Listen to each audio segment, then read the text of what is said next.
vocês estão ansiosos para ter dom espiritual. Querem ter, né? Querem ter. E aí, o que ele fala? Qual é a orientação dele? Procurem crescer naqueles que trazem edificação para a igreja. Então, não basta apenas ir atrás de teus dons, mas crescer, desenvolver aquele dom que Deus te deu.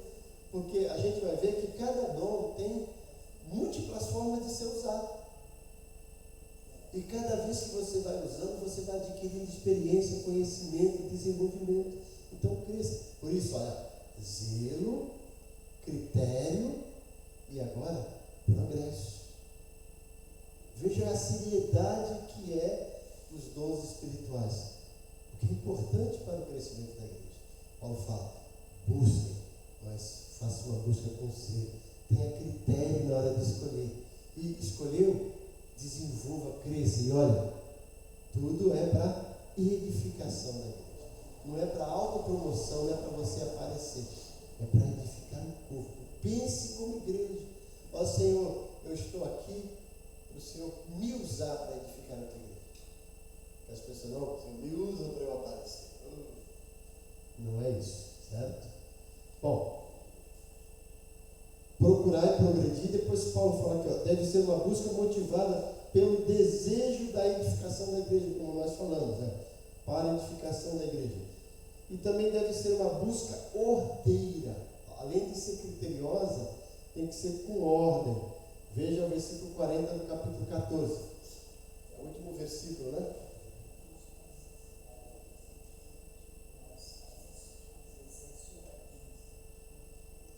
Mas tudo deve ser feito com decência e ordem.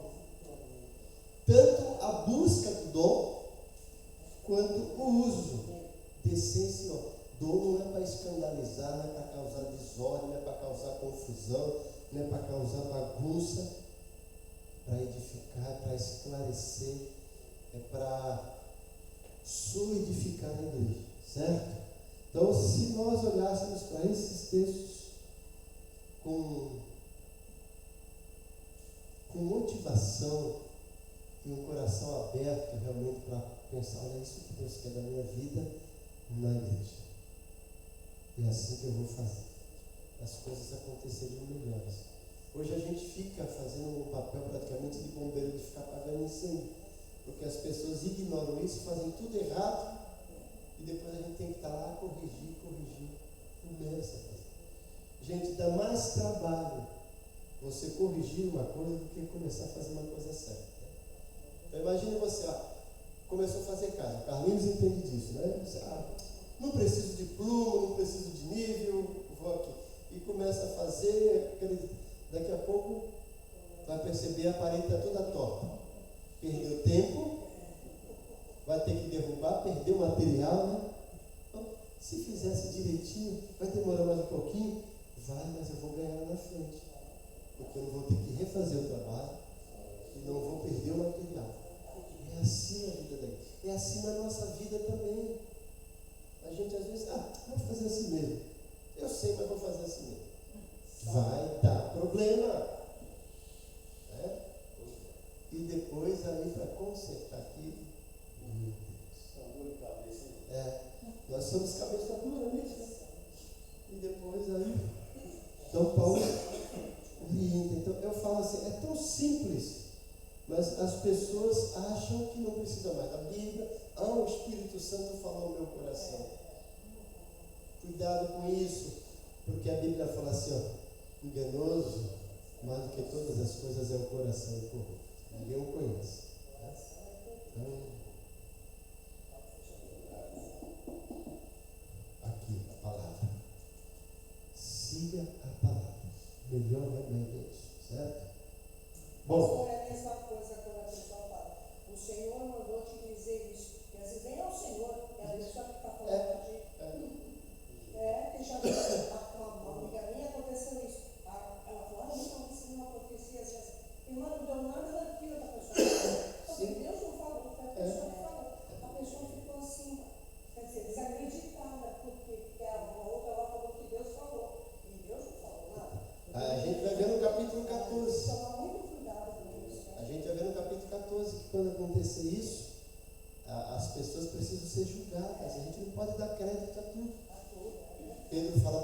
espíritos, para ver se são de Deus. Por isso que precisa do discernimento do espírito. Eu sou muito criterioso com isso. Às vezes eu tenho aquela coisa aqui e eu acho que é de Deus. Mas eu falo, eu não vou ser leviano de dizer que Deus colocou no meu coração, né? Eu falo, gente, olha, isso está no meu coração, não sei se foi de Deus, mas estou passando para vocês, né?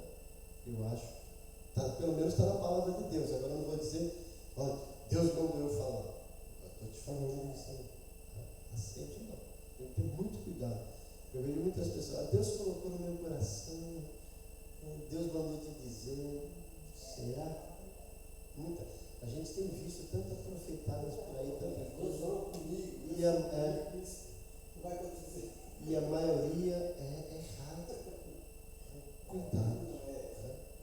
Eu estou preparando aqui algo sobre um tema que eu vi, que tem algumas pessoas que têm até confusão. Deus mandou um profeta ir lá falar com o rei, falou, vai, fala, não come nada do que está lá, volta para o mesmo lugar que eu te mandei. Certo? Ele vai lá, faz, quando ele está voltando, aí fala que outro profeta ficou, mas o que aconteceu? E contaram. Aí ele pegou a mula, correu atrás do profeta de Deus e chegou, volte lá, não, Deus mandou, não, mas eu também sou profeta de Deus, e Deus falou que é para você voltar comigo, para comer. Aí aquele profeta, em vez de ter ouvido a voz de Deus que tinha falado com ele, ouviu aquele profeta. O que aconteceu? Morreu o leão, foi lá. Cuidado com isso. A Bíblia fala que o diabo, ele se transfigura em anjo de luz para, se possível, enganar os escolhidos. Fala, Márcia Cristina. Pastor, mas é meio complicado. Acho que se você está em comunhão com Deus, acho que não estou dizendo que nada possa te enganar. Eu acho que você deveria, o irmão que fala com você, Deus mandou dizer isso, aí tu chegar na sua casa e falar assim, eu orei por ti mesmo. Sim. Então fala comigo, sou tua serva. Pede confirmação de outra pessoa. Antes de julgar, porque aquele irmão também é um coitado. Coitado não de dizer, né? É um pecador, então, de repente, o eu dele falou, e a gente não deve julgar. Assim. E isso não é incredulidade, não é dúvida, isso é confirmação, é coisa séria. Sim. Você busca a confirmação, né? Não pode simplesmente sair fazendo o que os outros mandam e vai dar problema. Deus, se conseguir, você vai assistir, você vai rezar, não se deixar Bom, além de haver esse incentivo na busca dos dons espirituais, continuando na nossa apostila, na letra J, há uma ordem de importância dos dons. Foi o que eu já falei, mas repetindo. Paulo, lá no capítulo 12 de 1 Coríntios, no capítulo 12, no versículo 18, ele diz, primeiramente, em segundo, em terceiro, depois. Ou seja, há uma importância, os dons que são mais importantes, que são melhores, que são mais edificantes. Paulo ainda diz que quem profetiza é superior ao que fala em línguas. Veja o versículo 5 do capítulo 14.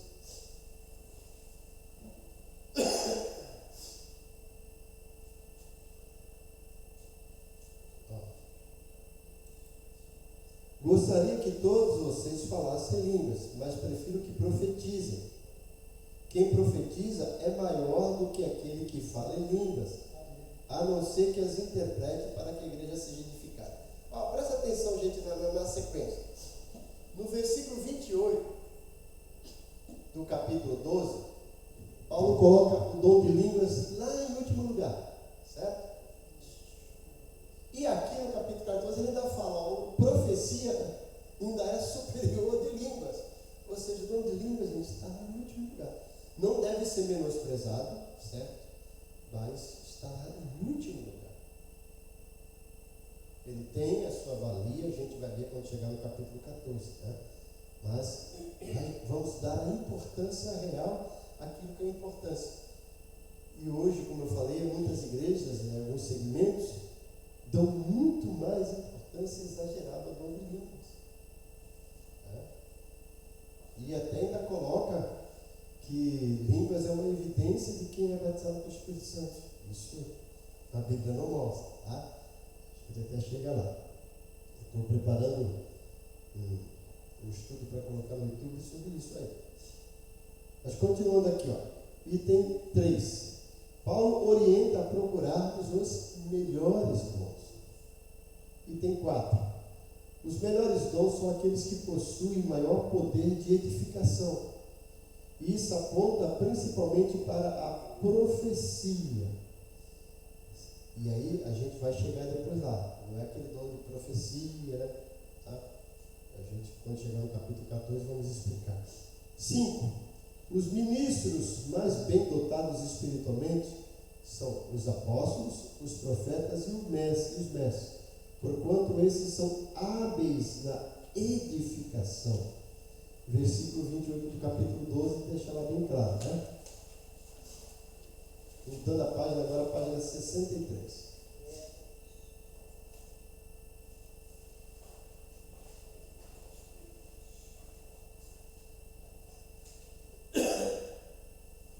Paulo situa em últimos lugares aqueles dons que podem servir para glorificar ao homem. Olha lá, presta atenção nisso.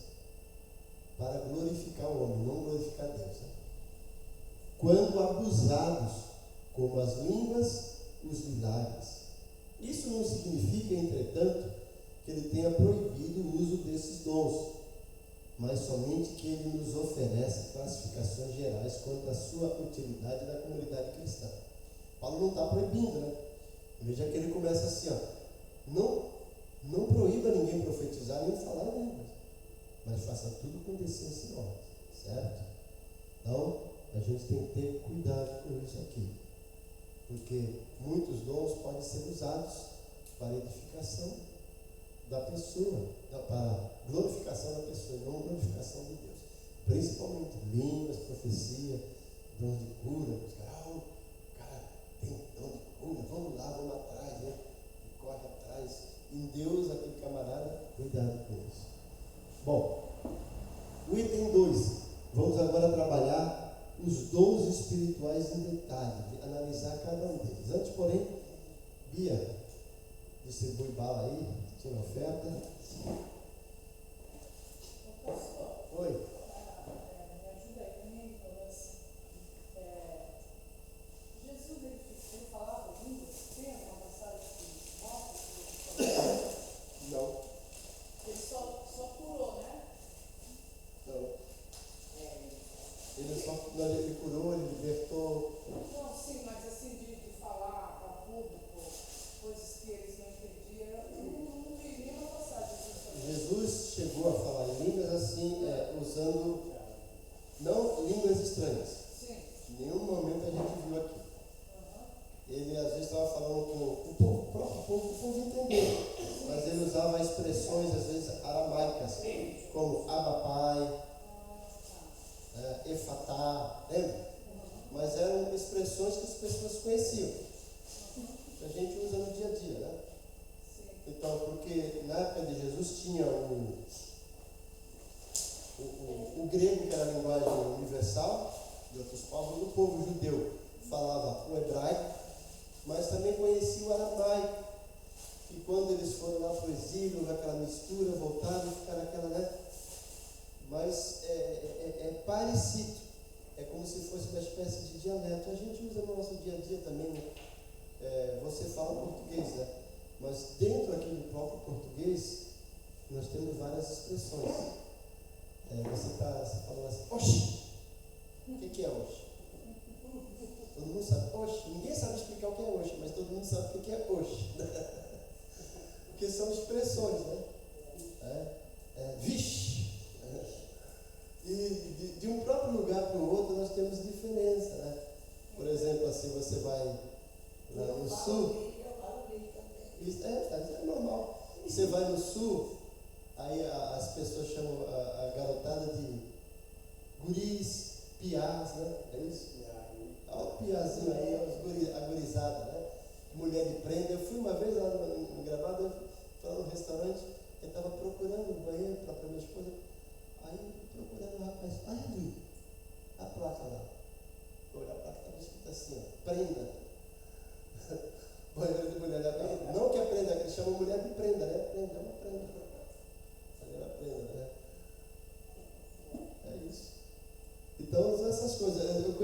pastor, ele veio de Manaus. E ele dizia que lá em Manaus, quando a pessoa ia extrair um dente, ele dizia, nós vamos distrair um dente. Deixa eu te distrair, a gente quer brincar, né? Tanto vai levar o dente para brincar, né? Para distrair. Então são expressões. Jesus usou isso, não precisou, né? Porque ele era o próprio Deus, o próprio Espírito Santo, né? Mas depois ele deu o dom, derramou o Espírito Santo e deu dons para a igreja. Isso eu ia perguntar, por que então ele deixou o dom? Então eu confundi, meu Deus. É tão simples servir a Jesus, então por que ele deixou? Jesus deixou para edificar a igreja. Só que as pessoas estão. Ele estava formando a igreja, então não precisava de dons. Agora a igreja que foi formada pelos apóstolos, que trabalhou com ele, precisa dos dons para se edificar. Tá bom, obrigada. Já foi, já deu barulho? Bom, então os dons em detalhes aí, versículos 1 a 11 do capítulo 12 de Coríntios, depois versículo 28 a 31. Os dons espirituais são capacidades concedidas pelo Espírito Santo para o cristão exercer sua função no corpo, visando a edificação. Olha, preste atenção nessa declaração, que são dons espirituais. São capacidades concedidas pelo Espírito Santo. Então, o Espírito Santo concede, nos dá capacidade. Não dá nenhum título para nós, não dá nenhum certificado, não dá nenhum diploma, não dá nenhum curso, certo? Não forma você em, o Senhor me deu um diploma de profeta.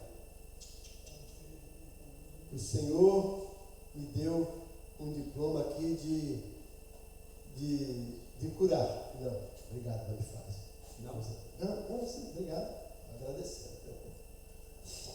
Veja que coisa interessante. Então, ele nos dá capacidade, ele nos capacita. Ele não nos faz aquilo. Ele capacita para usar aquilo, certo? Ok? Então é mais ou menos isso. Eu sou mecânico.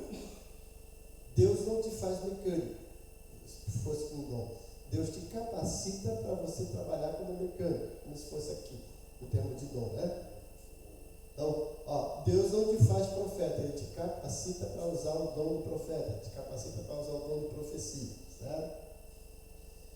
E para que isso? É o Espírito Santo que concede, não é nós, é o Espírito Santo. Agora, qual é o objetivo? Para o cristão exercer sua função no corpo. Qual é o corpo? Igreja. Então, à luz desse texto, eu tenho que entender que na igreja eu preciso encontrar minha função, eu tenho que ser útil. Eu tenho que ter uma função na igreja.